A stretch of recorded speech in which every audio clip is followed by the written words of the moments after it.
بالله من الشيطان الرجيم. بسم الله الرحمن الرحيم. Assalamualaikum warahmatullahi wabarakatuh. Kami na mga kapatid sa pananampalatayang Islam, malapit na matapos ang Ramadan at hiniling natin sa Allah na lahat tayo ay tawarin ng Allah ang ating mga nagawang kasalanan, mga kapatid sa Islam.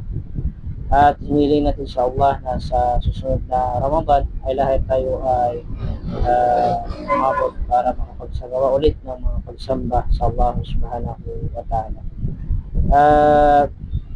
Kung ikaw ay isang Muslim o Muslima na hindi pa nakapagtawba sa Allah, ay ikaw po ay magpalikod sa Allah subhanahu wa ta'ala, sapagkat hindi natin alam kung kailan natin iiwan ang mundo ito, mga kapatid sa Islam.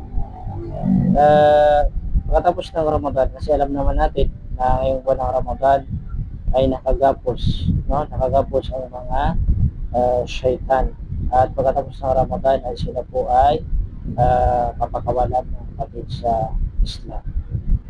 Alam niyo po ba na 4 na bisis na dismaya o nalungkot si Satanas o syaitan?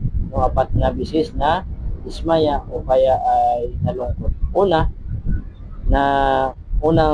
dahilan kung bakit siya nalungkot ay yung nang sinumpa siya ng Allah subhanahu wa ta'ala. Yan ang dahilan ng unang pagkadismaya o pagkalungkot ni syaitan nang isinumpa siya ng Allah subhanahu wa ta'ala.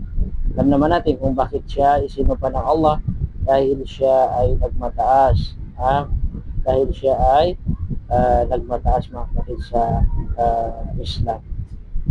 Pangalawang dahilan kung bakit na dismaya o nalungkot si syaitan ay nang tanggalin siya ng Allah subhanahu wa ta'ala sa paraiso dahil sa kaniyang pagpamalaki, hindi pagsunod sa utos ng Allah subhanahu wa ta'ala na siya ay magpatira kay Adam alayhi salam.